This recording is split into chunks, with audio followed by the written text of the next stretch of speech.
দুনিয়ার জমিনে তোমরা অহংকার করে চলো না, গর্ব করে চলো না। ইন্নাকা লান তাখরিকাল আরদা ওয়া লান তাবলুগাল জিবালা তুলা। অহংকার করে কি লাভ হবে? তুমি অহংকার করে ইন্নাকা লান তাখরিকাল আরদা, তুমি জমিনকে ছিদ্র করতে পারবা না এবং লম্বাই পাহাড়ের সমান হতে পারবা না। সুতরাং দুনিয়ার জমিনে অহংকার করে কি লাভ? এ মুসলমান ইমানদার আল্লাহর গোলামের দল, এ কইরে এলাকার মুসলমান যুবক যারা বাজারে এখনো বসে আছো, যদিও অল্প আলোচনা হয়, আশা করা যায় মনোযোগ সহকারে যদি আমরা এই আলোচনাগুলো শুনতে পারি, আমাদের জীবনটা পরিবর্তন হয়ে যেতে পারে কি পারে না? তো যেই কথা বলতেছিলাম, আল্লাহ বলেন, হে আমার বান্দা বান্দিরা, অহংকার করো না। অহংকার করে তোমাদের কি লাভ? অহংকার করে তুমি জমিনকে ছিদ্র করতে পারবে না এবং লম্বাই পাহাড়ের সমান হতে পারবে না। উলামায়ে কেরামগণ বলেন, এই পৃথিবীর জমিনে সর্বপ্রথম যে ব্যক্তি গুনাহের বীজ, অন্যায়ের বীজ বপন করেছিল সে হচ্ছে মিস্টার ইবলিস। আর কিসের মাধ্যমে ইবলিস গুনাহের বীজ বপন করেছিল? সেটা হচ্ছে আল্লাহর নাফরমানির মাধ্যমে। আর ওই আল্লাহর নাফরমানি কেন করেছিল? অহংকারের কারণে।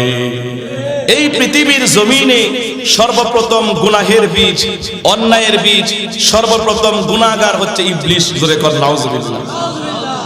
সর্বপ্রথম গুনাহের বীজ, অন্যায়ের বীজ বপন করে চলেছিল মিস্টার ইবলিস।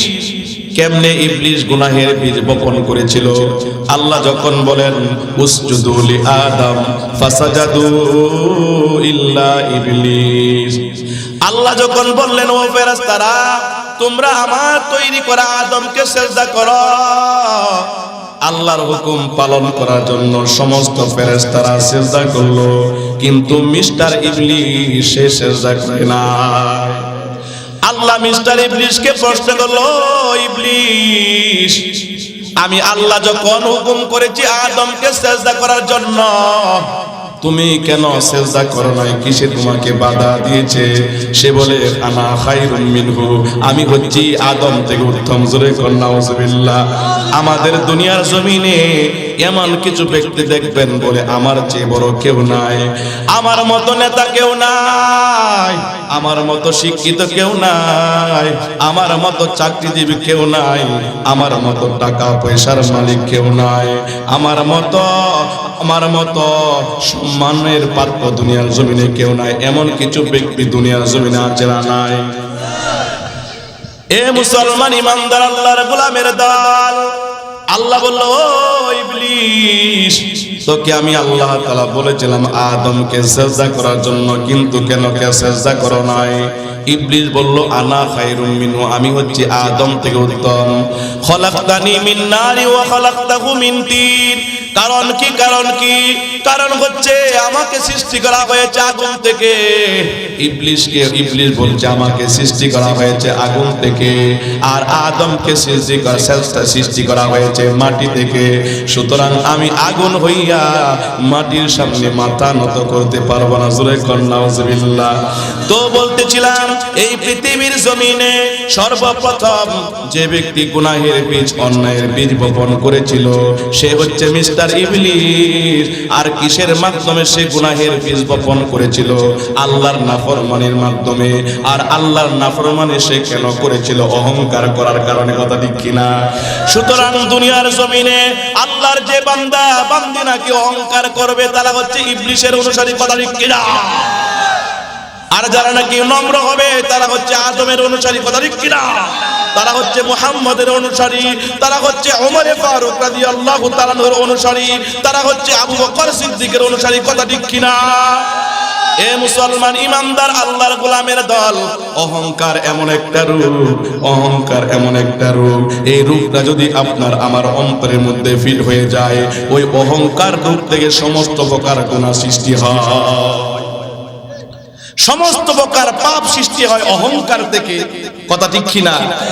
এজন্য আল্লাহ তাআলার নির্দেশ, আমার বান্দা বান্দিরা তোমরা অহংকার করো না। এবার আসুন আল্লাহ রাসূল সাল্লাল্লাহু আলাইহি ওয়াসাল্লাম অহংকারী ব্যক্তিদের সম্পর্কে কি বলেন। রাসূল বলেন, লা ইয়াদখুলুল জান্নাতা মান কানা ফি কলবিহি মিসকালা যাররাতিন মিন কিবারিন। দয়ার নবী মায়ের নবী বলেন, যার অন্তরে যাররা পরিমাণ অহংকার থাকবে ওই ব্যক্তি আল্লাহর তৈরি করা জান্নাতে প্রবেশ করতে পারবে না। নাউজুবিল্লাহ। যাররা বলা হয়, উলামায়ে কেরাম যাররার ব্যাখ্যা করেছেন, একটা সরিষাকে যদি 70 ভাগে ভাগ করা হয়, 70 ভাগের 1 ভাগ যেটা, এটাকে বলা হয় যাররা। দিলের কান দিয়ে কথাগুলা শুনুন।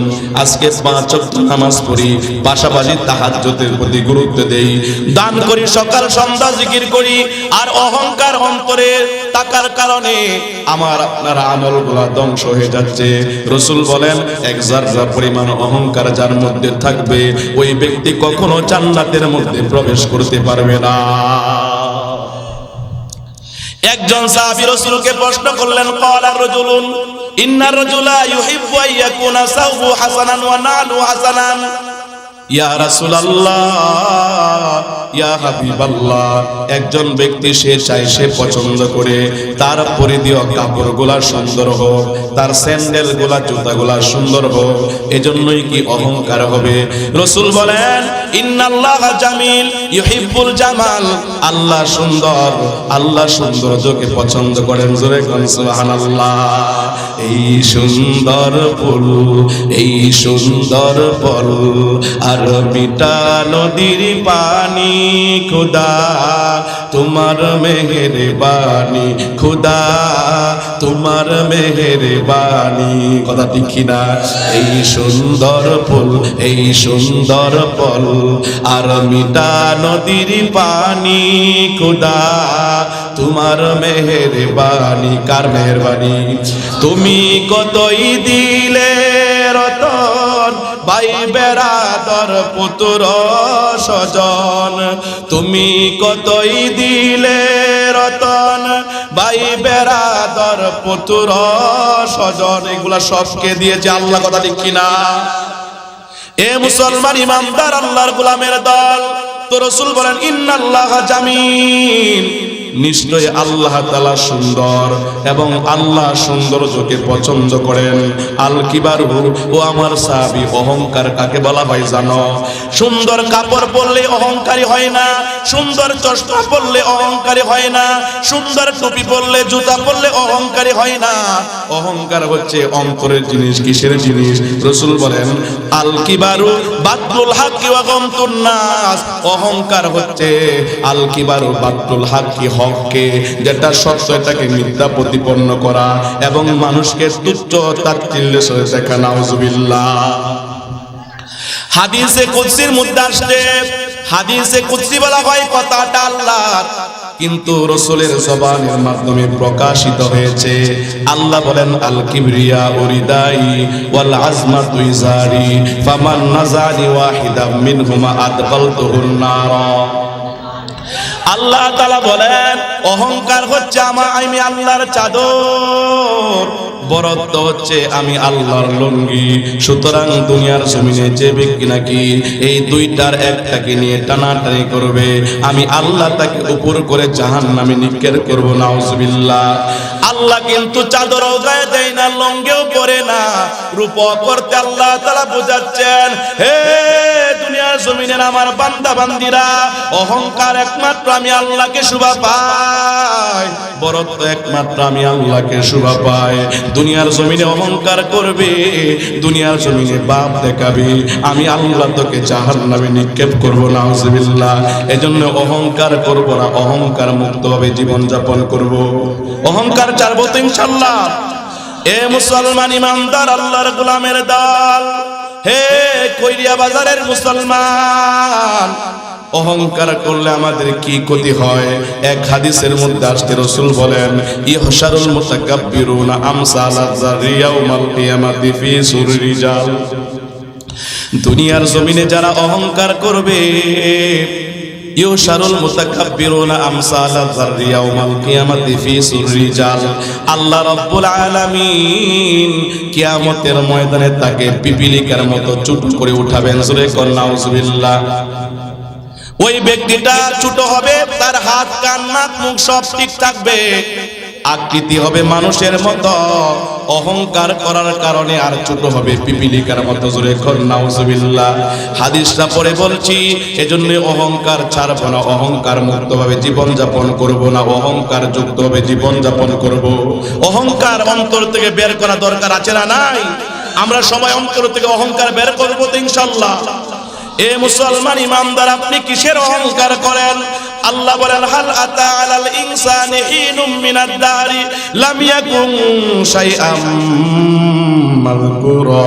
হে আমার বান্দা বান্দিরা, তোমরা আজকে দুনিয়ার জমিনে কিসের অহংকার করছো? তোমাদের জীবনে কি এমন একটা কাল অতিবাহিত হয় নাই, এমন একটা সময় যায় নাই তুমি উল্লেখযোগ্য বস্তু হিসাবে পরিগণিত ছিল না? তোমাকে কেউ চিনতো না, তোমাকে কেউ জানতো না। আমি আল্লাহ রব্বুল আলামিন দয়া করে মায়া করে তোমার বাবার পৃষ্ঠদেশ থেকে তোমার মায়ের রেহেমের মধ্যে আমি আল্লাহ সংরক্ষণ করেছি। এরপর আস্তে আস্তে ওইখানে বড় করেছি।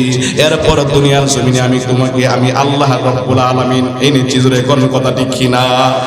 এ বান্দা, তুমি তো চিলা ফলে, তুমি চিলা ফুলে, তুমি চিলা শাকসবজির মধ্যে, তুমি তো ছিল এক ফোঁটা নাপাক পানি, তোমার অস্তিত্ব ছিল না।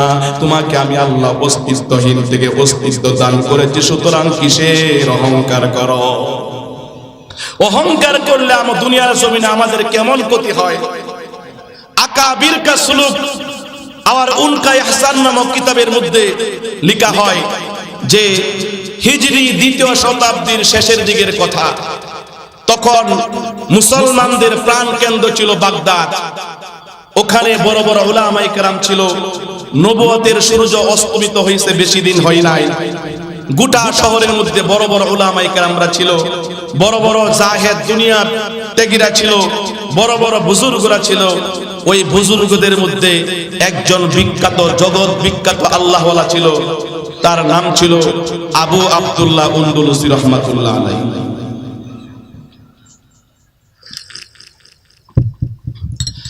আবু আব্দুল্লাহ উনদুলুসি রাহমাতুল্লাহ আলাইহি তিনি এমন বড় বুজুর্গ ছিল, গোটা ইরাকবাসীর পীর ছিল। উনার মুরিদের সংখ্যা ছিল 12,000। কয় হাজার? আবু আব্দুল্লাহ উনদুলুসি রাহমাতুল্লাহ আলাইহি উনার মুরিদের সংখ্যা 1 ছিল না, 2 জন ছিল না, 1000 ছিল না, 12,000 ছিল। শায়খ শিবলি রহমাতুল্লাহ আলাইহি, জুনাইদ বাগদাদি রহমাতুল্লাহ আলাইহির মতো বড় বড় বুজুর্গরা হযরতের খলিফা ছিল, মুরিদ ছিল। উনি এত বড় আলেম ছিল, 30,000 হাদিস আবু আব্দুল্লাহ উনদুলুসি রাহমাতুল্লাহ আলাইহি সনদ মুখস্থ ছিল। 30 পারা কোরআনের হাফেজ ছিল। 7 কেরাতে কোরআন শরীফকে পড়তে পারত, এত বড় আলেম ছিল। শায়খ শিবলি রহমাতুল্লাহ আলাইহি বলেন, একবার আমাদের পীর সাহেব কোন এক সফরে রওনা হয়। হাঁটতে হাঁটতে হাঁটতে হাঁটতে আমরা যখন খ্রিস্টানদের একটা গ্রামের মধ্যে পৌঁছলাম, আল্লাহর রহমতে আমাদের সফরটা বড় শান্তির সাথে বড় আরামদায়ক ছিল। খ্রিস্টানদের পল্লীর নিকট পৌঁছার পর আসরের নামাজের সময় হয়ে যায়। চতুর্দিকে ওযুর পানি তালাশ করতে লাগলাম, কোথাও কি ওযুর পানির ব্যবস্থা করা যায় কিনা, যেহেতু আসরের নামাজ আদায় করতে হবে। শায়খ শিবলি বলেন, আমরা হাঁটতে হাঁটতে হাঁটতে হাঁটতে খ্রিস্টানদের পল্লীর মধ্যে ঢুকে পড়লাম। ওইখানে যাওয়ার পর আমরা বড় আশ্চর্যান্বিত হয়ে গেলাম। দেখলাম কেউ কেউ সূর্যের পূজা করছে, কেউ কেউ আগুনের পূজা করছে, কেউ কেউ কুশের পূজা করছে। আমরা কিন কর্তব্য বিমূঢ় হয়ে গেলাম। বিস্ময়তার সাথে আমরা তাকায় থাকলাম। বড় বিষয়টা আমাদের কাছে বড়, এই জিনিসটা আমাদের কাছে অত্যন্ত খারাপ লাগলো। শায়খ শিবলি রহমাতুল্লাহ আলাইহি বলেন, হঠাৎ করে একটা কূপ আমাদের নজরে আসলো। ওই কূপের দিকে তাকায় দেখি অনেকগুলা মেয়ে ওই কূপ থেকে পানি উঠাইতেছে, রশি দিয়া বালতি দিয়া পানি উঠাইতেছে। ওই যে সমস্ত মেয়েরা কূপের মধ্যে ছিল, ওই মেয়েদের মধ্যে একটা মেয়ে তার চেহারা বড় সুন্দর, তার কাপড় চোপড় বড় সুন্দর। শায়েখ শিবলি বলে আমি তাকায়া দেখলাম আমাদের পীর সাহেবের নজর ওই মেয়েটার দিকে পড়লো, যে মেয়েটা ছিল সবচেয়ে বেশি সুন্দরী। আমাদের পীর সাহেবের নজর ওই মেয়ের দিকে পড়ার পর পীর সাহেবের চেহারার দিকে তাকায়া দেখলাম আল্লাহর ওলির চেহারাটা কেমন জানি ফ্যাকাশে হয়ে গেছে, কেমন জানি মলিন হয়ে গেছে। আল্লাহর ওলির চেহারা থেকে কেন জানি নূর উঠায় নেওয়া হয়েছে। এই যুবক ভাই আজকে গুনাহ পর ঘন্টার পর ঘন্টা গুনাহ করতে থাকো, রাতকে রাত তুমি গুনার মধ্যে কাটাও। মোবাইলের মধ্যে কত অশ্লীল ফিল্ম তুমি দেখতে থাকো রে যুবক। আল্লাহর ওলি আবু আব্দুল্লাহ উনদুলিস রাহমাতুল্লাহ আলাইহির চেহারা দিকে তাকায় দেখলো ওনার চেহারাটা কেমন জানি ফ্যাকাশে হয়ে গেছে। একটা গুনার কারণে যদি ওনার এই অবস্থা হয় তাহলে আমরা তো দিন রাত 24 ঘন্টা গুনাহের মধ্যে লিপ্ত, কথা ঠিক কিনা? এ মুসলমান ইমানদার আল্লাহর গোলামের দল, এ কইরা এলাকার মুসলমান, আপনাদের হাতে ধরে বলি, পায়ে ধরে বলি, আজকে থেকে ওয়াদা করবেন জীবনে আর কোনোদিন গুনাহ করব না, গুনার দ্বারে কাছে যাব না। রাজি আছি তো ইনশাআল্লাহ? তো আবু আব্দুল্লাহ উনদুলসি রাহমাতুল্লাহ আলাইহির চেহারা দিয়ে শায়েখ শিবলি রাহমাতুল্লাহ আলাইহি যখন তাকাইলো, তাকায় দেখে আল্লাহর ওলির চেহারাটা কেমন জানি ফ্যাকাশে হয়ে গেছে। এবার আল্লাহর ওলি হঠাৎ করে মেয়েরা যখন চলে গেল ওই জায়গায় হাঁটু গেড়ে বসে গেল। একদিন যায়, 2 দিন যায়, 3 দিন চলে যায়, আল্লাহর ওলি কারোর সাথে কথা বলে না, এমনকি খাবার পর্যন্ত খাই না। অবশ্যই সময় মতো নামাজের সময় বলে নামাজ পড়ে। 3 দিন যখন চলিয়া যায় হাজার হাজার মুরিদদের মধ্যে কান্নার রোল পড়ে যায়, হাজার হাজার মুরিদদের মধ্যে কান্নার রোল পড়ে যায়। শায়েখ শিবলি বলে 3 দিনের মাথায় আমি সাহস করে বলে ফেললাম, পীর সাহেব হুজুর আজকে 3 দিন হলো আপনি খাবারও খান না, কারোর সাথে কথাও বলেন না, আপনার কি হয়েছে?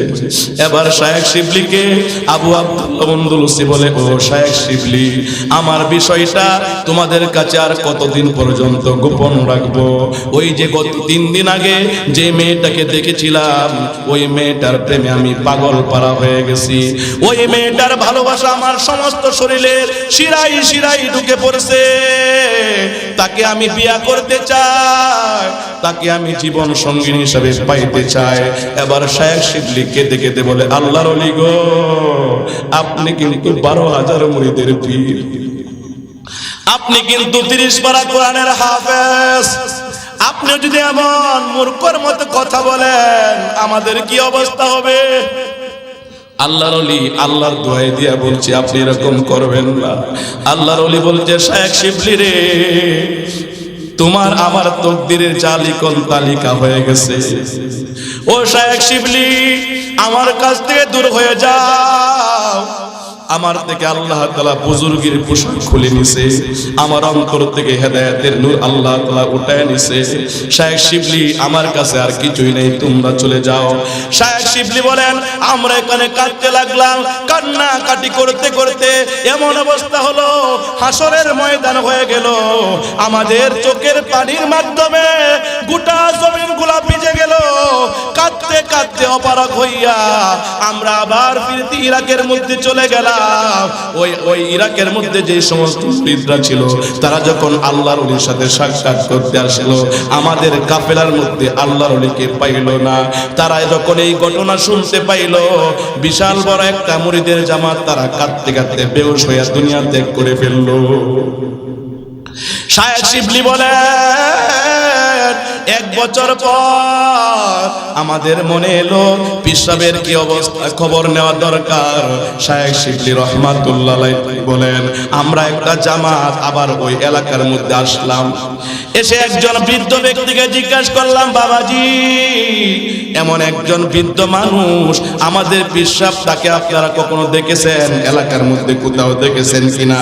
তখন সে বলে, ও ইরাকের মানুষ, তোমরা অমুক পাহাড়ের নিকট যায়া দেখো, ওই পাহাড়ের মধ্যে তোমাদের পিসাব খ্রিস্টানদের শুকুর ছড়াচ্ছে।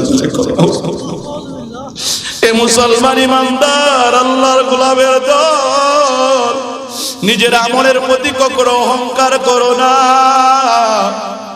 আমি বড় বুজুর্গ হয়ে গেছি, আমি বড় তাহাজ্জুদ গুজার হয়ে গেছি, আমি বড় নেককার আল্লাহওয়ালা হয়ে গেছি। যে আল্লাহ তোমাকে আল্লাহর এত নিকটে নিতে পারে, ওই আল্লাহ অল্প অহংকারের কারণে আবার তোমাকে লাত্তি মাইরা ফেলায় দিতে পারে। কথা ঠিক কি না? ঘটনাটা এখানে রাখলাম, সামনে সময় পাইলে বলবো। এ মুসলমান ইমানদার আল্লাহর গোলামের দল, এজন্য অহংকার ছাড়া দরকার আছে না নাই? অহংকার ছাড়া দরকার আছে না নাই? এক হাদিসের মধ্যে আসছে, আল্লাহ রাসূল সাল্লাল্লাহু আলাইহি ওয়াসাল্লাম বলেন, সালাসাতুন লা ইউকাল্লিমুহুমুল্লাহু ইয়াওমাল কিয়ামা ওয়া লা ইউযাক্কিহিম ওয়া ফি রিওয়ায়াতিন ওয়া লা ইয়ানজুরু ইলাইহিম ওয়া লাহুম আযাবুন আলীম। আল্লাহ রাসূল সাল্লাল্লাহু আলাইহি ওয়াসাল্লাম বলেন, তিন প্রকার ব্যক্তি এমন আছে, কাল কিয়ামতের কঠিন ময়দানে আল্লাহ তাদের সাথে কথা বলবেন না। সালাসাতুল লা ইউকাল্লিমুহুমুল্লাহু ইয়াওমাল কিয়ামা ওয়া লা ইউযাক্কিহিম, আল্লাহ তাদের সাথে কথা বলবেন না, আল্লাহ তাদেরকে পবিত্র করবেন না। অপর বর্ণনা এসেছে, আল্লাহ তাদের দিকে রহমতের দৃষ্টিতে তাকাবেন না, বরঞ্চ আল্লাহর পক্ষ থেকে তাদের জন্য রয়েছে কঠিন আযাব। জোরে কোন নাউজুবিল্লাহ। আল্লাহর পক্ষ থেকে রয়েছে তাদের জন্য কঠিন আযাব। এমন ব্যক্তি কয়জন হবে? তিন প্রকার ব্যক্তি হবে। কথা ঠিক কিনা? এ মুসলমান ইমানদার আল্লাহর গোলামের দল, আল্লাহ যদি কাল কিয়ামতের ময়দানে আমাদের সাথে কথা না বলে আমাদের কোনো উপায় থাকবে? আল্লাহ যদি আমাদেরকে গুনাহ থেকে পবিত্র না করে জাহান্নামের আগুন ছাড়া আমাদের কোনো গতি, কিয়ামতের ময়দানে এমন একটা ভয়াবহ ময়দান হবে। আল্লাহ বলেন, ইয়াউমা ইয়াফিরুল মারউ মিন আখি ওয়া উম্মিহি ওয়া আবি ওয়া সাহিবাতিহি ওয়া বানি। কাল কিয়ামতের কঠিন মুসিবতের দিনে বন্ধু বন্ধু থেকে পলায়ন করবে, ভাই ভাই থেকে পলায়ন করবে, মা সন্তান থেকে পলায়ন করবে, সন্তান মা থেকে পলায়ন করবে, কেউ কারো আপন হবে না। বান্দাটা একটা নেকির জন্য জান্নাতে যাইতে পারবে না, একটা নেকির জন্য পেরেশান থাকবে।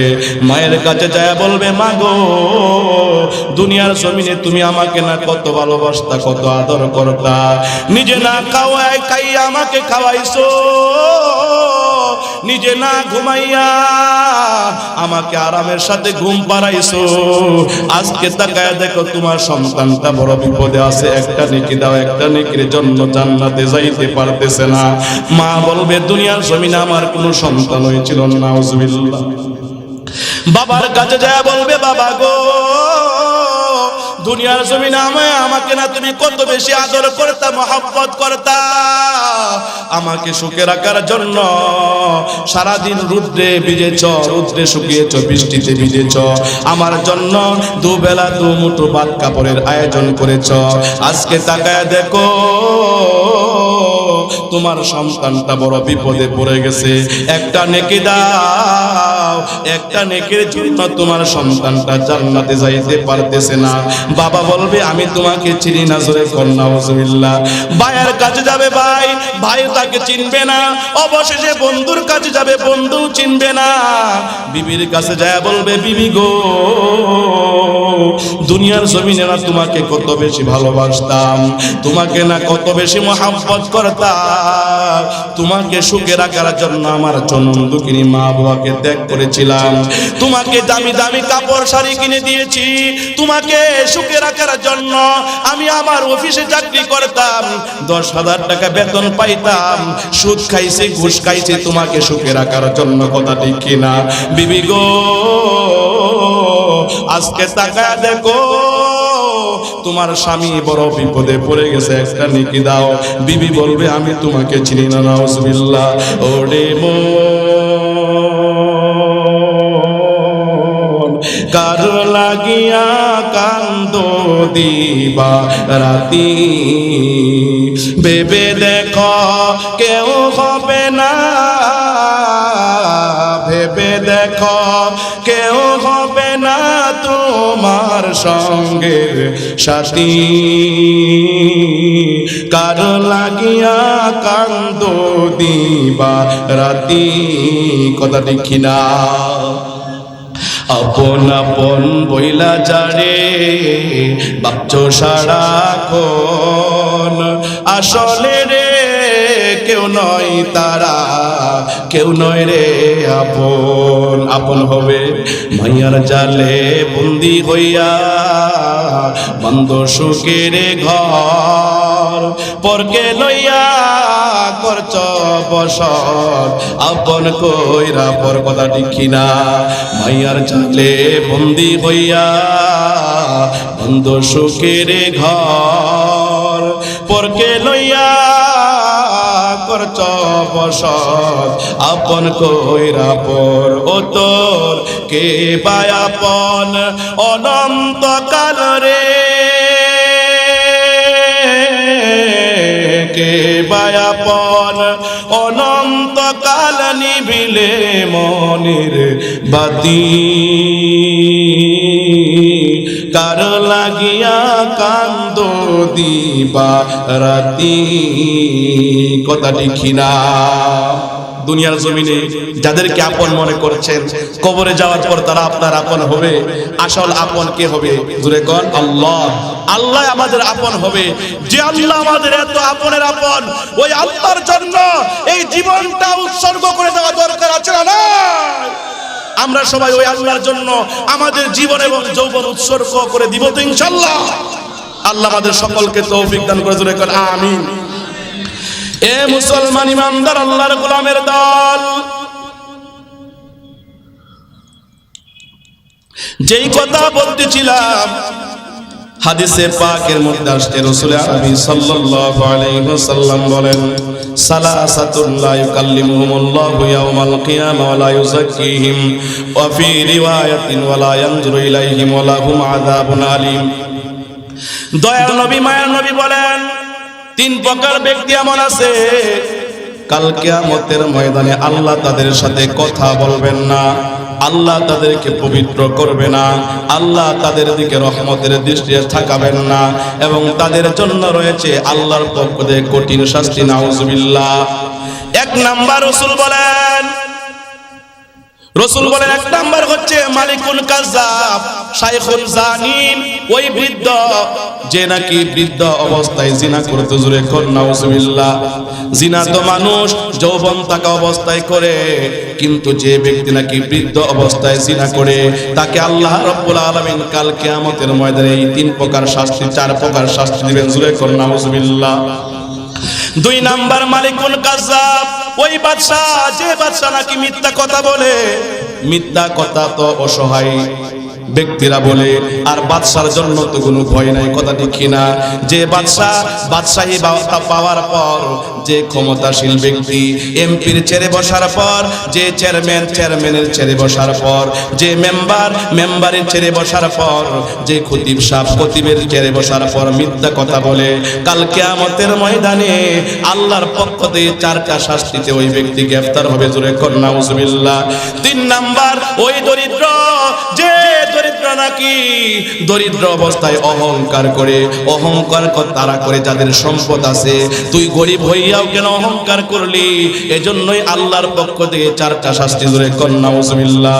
এজন্য অহংকার ছাড়া দরকার আছে না নাই? এক হাদিসের মধ্যে আসছে, আল্লাহ রাসূল সাল্লাল্লাহু আলাইহি ওয়াসাল্লামের একজন সাহাবী খলিফাতুল মুসলিমিন ওমরে ফারুক রাদিয়াল্লাহু তাআলা একবার মিম্বারে বসলেন খুতবা দেওয়ার জন্য। কি দেওয়ার জন্য? খুতবা দেওয়ার জন্য মিম্বারে বসলেন।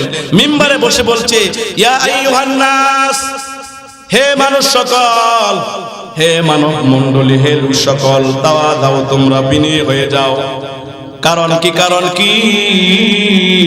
ফাইন্নী সামি'তু রাসূলুল্লাহি সাল্লাল্লাহু আলাইহি ওয়াসাল্লাম, আমি আল্লাহ রাসূলকে বলতে শুনেছি, মান তাওয়াদা লিল্লাহি রাফাহুল্লাহ, আল্লাহর জন্য যে ব্যক্তি নাকি বিনয়ী হয় আল্লাহ রাব্বুল আলামিন তারে বড় বানায়া দেয়। জোরে কোন সুবহানাল্লাহ, সুবহানাল্লাহ।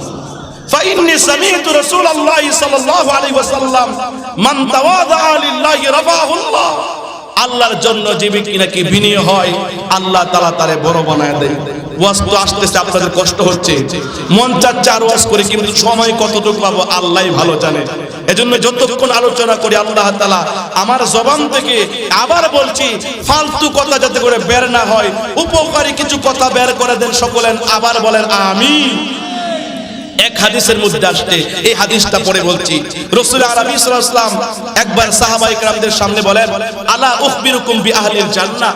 ও আমার সাহাবায়ে কেরাম, আমি কি তোমাদেরকে দুনিয়ার জমিনে জান্নাতি মানুষদের পরিচয় বর্ণনা করে দিব না? আলা উখবিরুকুম বিআহলিল জান্নাহ, আমি কি দুনিয়ার জমিনে জান্নাতি মানুষদের পরিচয় তোমাদের সামনে ওপেন করে দিব না? সাহাবায়ে কেরামরা বলল, ক্বালু বালা, হ্যাঁ, আপনি জান্নাতি মানুষদের পরিচয় আমাদের সামনে বর্ণনা করুন। জোরে বলেন সুবহানাল্লাহ।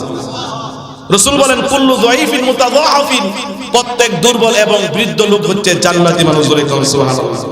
এই বৃদ্ধ আর দুর্বল বলে শারীরিক দুর্বল আর বয়সের কারণে বৃদ্ধ, সেই বৃদ্ধ নয়, ব্যাখ্যা সাপেক্ষে আমাদেরকে বুঝতে হবে। রাসূল বলেন জান্নাতি মানুষ হচ্ছে প্রত্যেক দুর্বল এবং বৃদ্ধ মানুষ। এদের পাওয়ার কত জানো? লাউ আকসামু আলাল্লাহি লা আবাররাহু, এরা যখন আল্লাহর নামে কসম করে আল্লাহ তাদের কসমকে পুরো করে ফেলে। জোরে কোন সুবহানাল্লাহ। এ মুসলমান ইমানদার আল্লাহর গোলামের দল, আল্লাহ এমন কিছু স্পেশাল বান্দা দুনিয়ার জমিনে আছে, এরা এদের সাথে বেয়াদবি করবা না। এদের সাথে তোমরা বেয়াদবি করলে তোমার দুনিয়া এবং পরকাল বরবাদ হয়ে যাবে। কথা ঠিক কিনা? হাদিসে কুদসির মধ্যে আসছে, আল্লাহ বলেন, মান আদালি ওয়ালিয়ান, যে ব্যক্তি নাকি আমি আল্লাহর বন্ধুদের সাথে, আমি আল্লাহর ওলিদের সাথে বেয়াদবি করে, আমি আল্লাহ স্বয়ং তাদের বিরুদ্ধে যুদ্ধ ঘোষণা করি। জোরে কোন নাউজুবিল্লাহ। আল্লাহর এমন কিছু স্পেশাল ব্যক্তি দুনিয়ার জমিনে আছে, আল্লাহর এমন কিছু বান্দা আছে, তারা আল্লাহর নামে শপথ করতে দেরি, আল্লাহ তাদের শপথ পুরা করতে দেরি করে না। জোরে কোন সুবহানাল্লাহ। একটা ছোট্ট উদাহরণ দিলে আপনাদের সামনে স্পষ্ট হয়ে যাবে।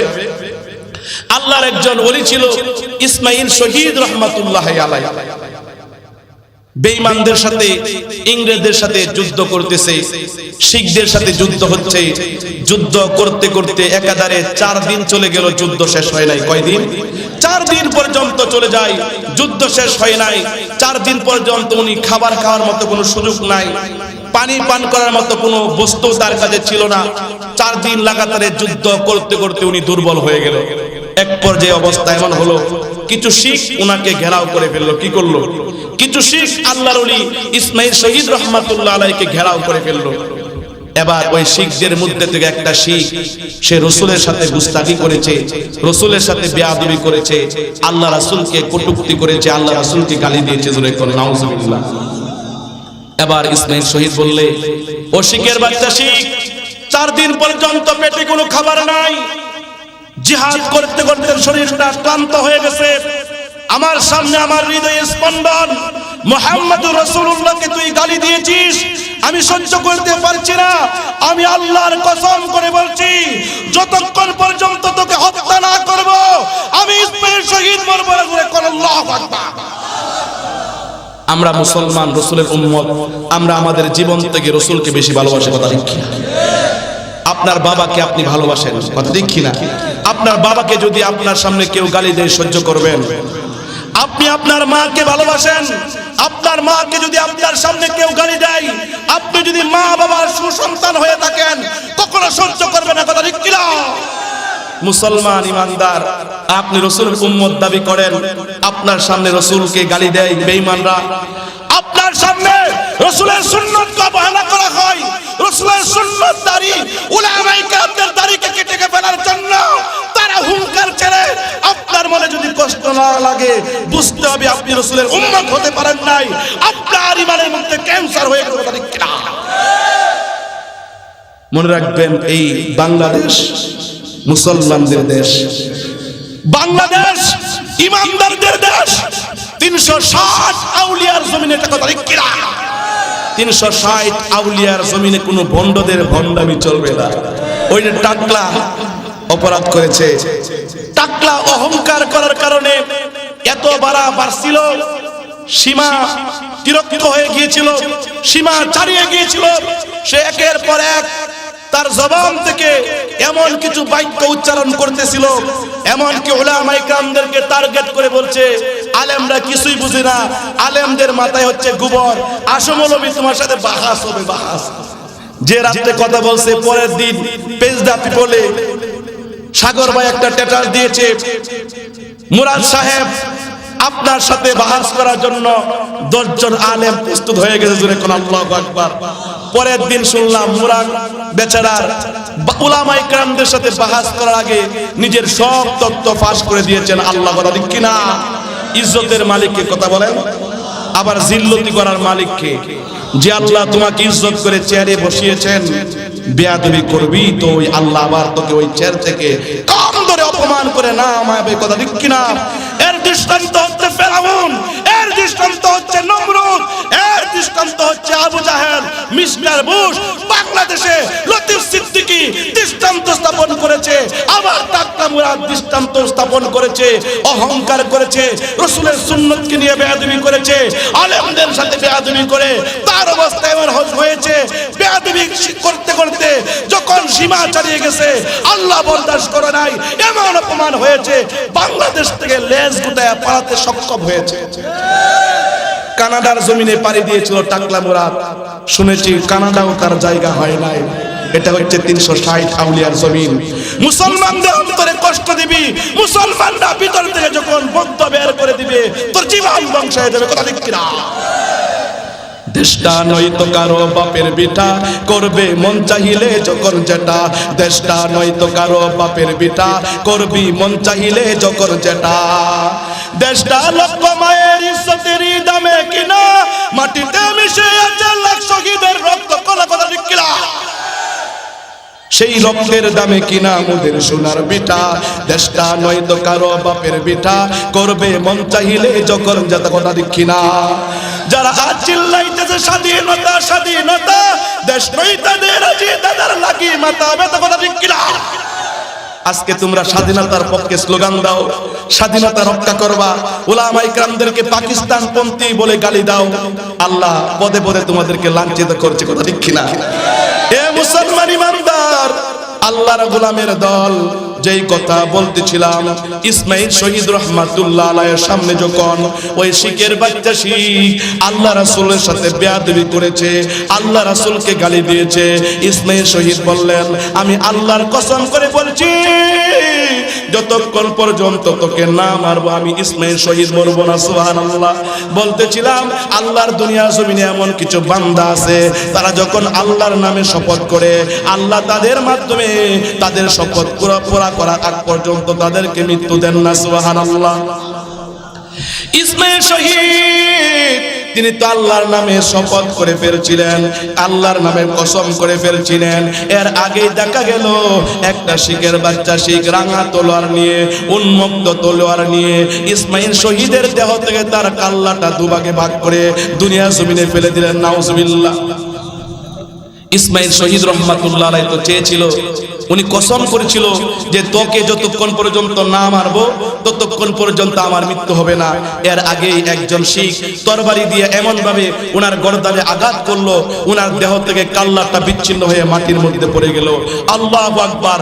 কাল্লাবিহীন দেহটা এভাবে দাঁড়িয়ে রইল, জোরে কোন সুবহানাল্লাহ, সুবহানাল্লাহ। কল্লাবিহীন দেহটা দাঁড়ায় রইল, ইসমাইল শহীদ মরে নাই, মরে নাই। সুবহানাল্লাহ। এবার ওনার হাতে একটা চাকু ছিল, ওই চাকু নিয়া ওই শিখের দিকে আগিয়ে গেলেন। শিখ ভয় পেয়ে গেল, শিখ পিছনে হটতে লাগলো। আল্লাহর ওলি ইসমাইল শহীদ কল্লাবিহীন দেহ নিয়া ওই শিখের সামনে আগালেন। এরপর এমন ভাবে শিখের বুকের মধ্যে কঞ্চর নিক্ষেপ করলেন। শিখ যখন দুনিয়া থেকে বিদায় হয়ে গেল, তাকে জাহান্নামে যখন আল্লাহর ওলি পাঠায়া দিলেন, এরপর আল্লাহর ওলি দুনিয়া জমিনে থেকে ওই উপর থেকে মাটিতে পড়ে গেলেন। আল্লাহ তাআলা উনার প্রাণ পাখি উড়ায় নিলেন। জোরে করে আল্লাহু আকবার। এজন্য বলছিলেন মুসলমান, দুনিয়ার জমিনে সবার সাথে বেয়াদবি করা চলে, উলামায়ে কেরামদের সাথে বেয়াদবি করা চলে না। আলেমদের সাথে বেয়াদবি করবি, মাদ্রাসাওয়ালাদের সাথে বেয়াদবি করবি, কোরআনের হাফেজের সাথে বেয়াদবি করবি, কোরআনের আলেমের সাথে বেয়াদবি করবি, কোরআনের মাদ্রাসার সাথে বেয়াদবি করবি, শত্রুতা করবি, আল্লাহ তোরকে দুনিয়া জমিন থেকে অস্তিত্বহীন করে দিবেন। কথা ঠিক কিনা? তো বলতেছিলাম হাদিসে পাকের মধ্যে আসছে হযরত ওমর ফারুক রাদিয়াল্লাহু তাআলা আনহু একবার মিম্বারে বসলেন খুতবা দেওয়ার জন্য। তিনি মানুষদেরকে সম্বোধন করে বলেন, ইয়া আইয়ুহান নাস, হে মানুষেরা, হে লোক সকল, তাওয়াদাউ, তোমরা বিনয়ী হয়ে যাও। কারণ কি? কারণ কি? ফাইন্নী সামি'তু রাসূলুল্লাহি সাল্লাল্লাহু আলাইহি ওয়াসাল্লাম, আমি আল্লাহ রাসূলকে বলতে শুনেছি, মান তাওয়াদা লিল্লাহি রাফাহুল্লাহ, আল্লাহর জন্য যে ব্যক্তি নাকি বিনয়ী হয়, আল্লাহর জন্য যে ব্যক্তি নাকি ছোট হয়, আল্লাহর জন্য যে ব্যক্তি নাকি নরম হয়, আল্লাহ রাব্বুল আলামিন তাকে বড় বানায় দেয়। সুবহানাল্লাহ।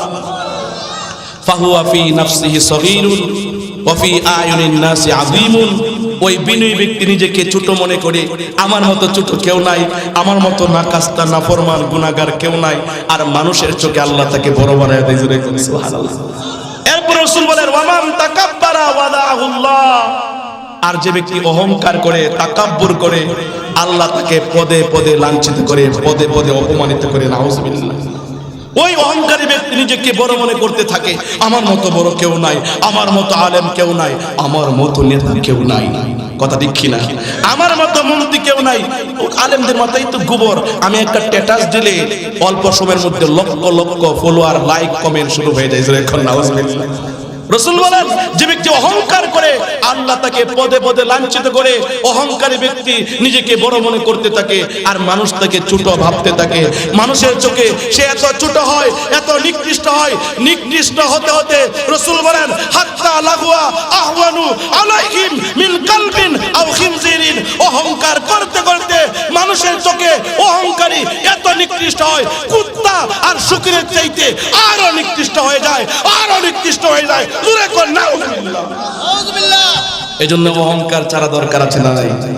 অহংকার ছাড়বো, বিনয়ী গুণ প্রবেশ করাবো। সবাই রাজি আছেন তো ইনশাআল্লাহ? আমাদের আকাবির যিনারা ছিলেন, উনাদের অবস্থাটা কেমন ছিল? এত বড় বড় আলেম, বুজুর্গ থাকা সত্ত্বেও অন্তরে কোনো অহংকার ছিল না। দারুল উলুম দেওবন্দের একজন কৃতি সন্তান ছিল, তার নাম ছিল শাইখুল হিন্দ মাহমুদুল হাসান দেওবন্দি রাহমাতুল্লাহ আলাইহি। জগৎ বিখ্যাত একজন আলেম ছিল। আমরা জানি এই ভারতবর্ষ থেকে ইংরেজরা যখন ভারতবর্ষে এসেছিল, ভারতবর্ষ থেকে ইংরেজদেরকে তাড়ানোর ব্যাপারে সবচেয়ে বেশি অগ্রগামী ভূমিকা যারা পালন করেছেন তারা হচ্ছেন উলামায়ে কেরাম। সুবহানাল্লাহ। শাহ আব্দুল আজিজ মুহাদ্দিস দেহলভী, ইতিহাস লম্বা, ওদিকে যাব না, সময় শেষ হয়ে যাবে, মনে হয় অল্প সময় আর আছে। আব্দুল আজিজ মুহাদ্দিস দেহলভী যদি ফতোয়া না দিত, তাহলে বাংলাদেশ নামক ভূখণ্ড তোমরা পাইতা না। ইতিহাস পড়ে দেখো। তো বলতেছিলাম, শাইখুল হিন্দ মাহমুদ হাসান দেওবন্দি রাহমাতুল্লাহ আলাইহি ইংরেজদের বিরুদ্ধে হুঙ্কার ছেড়েছিলেন।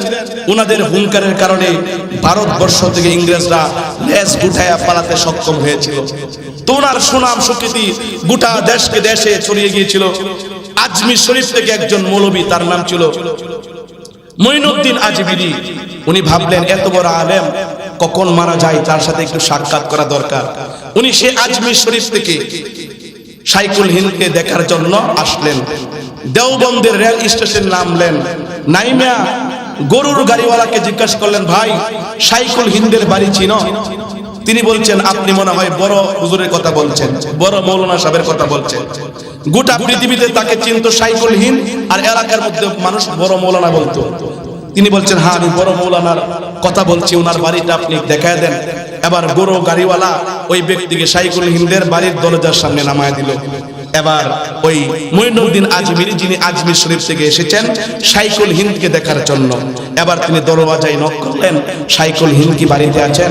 একজন ব্যক্তি ভিতর থেকে বের হয়ে আসলো। তার গায়ের মধ্যে একটা পাতলা গেঞ্জি, মাথার মধ্যে ছোট একটা টুপি, আর পরনে একটা লুঙ্গি, একবারে স্বাভাবিক। উনি মনে করছে মনে হয় এটা শাইখুল হিন্দের খাদেম হবে। বলছে, ভাই এখানে কি শাইখুল হিন্দ আছেন? এবার তিনি বলছেন, হ্যাঁ শাইখুল হিন্দ আছেন। আপনি কোথা থেকে এসেছেন? আমি আজমির শরীফ থেকে এসেছি। তো বলো যে মঈনুদ্দিন আজমিরি আজমির শরীফ থেকে এসেছেন শাইখুল হিন্দের সাথে দেখা করার জন্য, ওনাকে আমার সাথে একটু দেখা করায় দাও। এবার শাইখুল হিন্দ তিনি বলছেন, বাবা ভাই আপনি একটু বসুন, আমি একটু ব্যবস্থা করছি। এবার কিছুক্ষণ পর উনি একটা পাকা নিয়ে আসলেন, হাত পাকা নিয়ে ওই ব্যক্তিকে বাতাস করতেছে। ওই ব্যক্তি রাগান্বিত হয়ে গেল, বলল ভাই আমি তো তোমার কাছ থেকে খেদমত নেওয়ার জন্য আসি নাই, আমি এসেছি শাইখুল হিন্দের সাথে সাক্ষাৎ করার জন্য, ওনার সাথে আমাকে সাক্ষাৎ করায় দাও। ঠিক আছে আপনি অল্প সময় বসুন। কিছুক্ষণ পর উনি খাবার নিয়ে আসলেন। এবার খাবার সামনে দেওয়া, উনি আরেকটু রাগান্বিত হয়ে গেল, মিয়া তোমার কাছে খাবার খাইতে আসছি, শাইখুল হিন্দের সাথে একটু সাক্ষাৎ করায় দাও না। এবার বলছে ভাই খাবারটা কে নিন। খাবার যখন খাইলো, ভাই কই শাইখুল হিন্দ তো আসতেছে না, একটু বিশ্রাম করুন। এবার ওই ব্যক্তি বেশি রাগান্বিত হয়ে গেল। এবার শাইখুল হিন্দ নিজে বলতে বাধ্য হলো যে ভাই আসলে এখানে শাইখুল হিন্দ নামক কেউ তো থাকে না, এখানে আমি বান্দা মাহমুদ থাকি। জোরে কোন সুবহানাল্লাহ। তো যেই কথা বলতেছিলাম, এবার শাইখুল হিন্দ মাহমুদুল হাসান দেওবন্দি রহমাতুল্লাহ আলাইহি বলছে, ও ভাই আসলে এখানে শাইখুল হিন্দ নামক কেউ থাকে না, আমি বান্দা মাহমুদ থাকি। জোরে কোন সুবহানাল্লাহ। তখন মঈনুদ্দিন আজমিরির আর বুঝতে বাকি নাই, ওই ব্যক্তি নিজেকে ছোট মনে করে, এই নিজেকে ছোট মনে করার কারণে আল্লাহ গোটা বিশ্বের মধ্যে ওনাকে চমকায়া দিয়েছেন। জোরে কোন সুবহানাল্লাহ। এই মুসলমান ইমানদার আল্লাহর গোলামের দল, এজন্য নিজেকে কখনো বড় মনে করা যাবে না, নিজেকে সব সময় ছোট মনে করতে হবে। কথা ঠিক কিনা? আর একজন আলেম ছিল দারুল উলুম দেওবন্দের কৃতি সন্তান, ওনার নাম ছিল মুজাফফর কান্দলবী রহমাতুল্লাহ আলাইহি। নাম কি ছিল? মুজাফফর কান্দলবী রহমাতুল্লাহ আলাইহি। একবার কান্দালা রেল স্টেশনে নামলেন, নেমে উনি ওনার বাড়ির পথ ধরছেন। ওনার বাড়ির পথ ধরার পর হঠাৎ করে তাকায় দেখে একজন বৃদ্ধ বাবাজির মাথায় বিশাল বড় বোঝা। জোরে কোন কি? বৃদ্ধ বাবাজির মাথায় বিশাল বড় বোঝা। সামনে আর অগ্রসর হব না।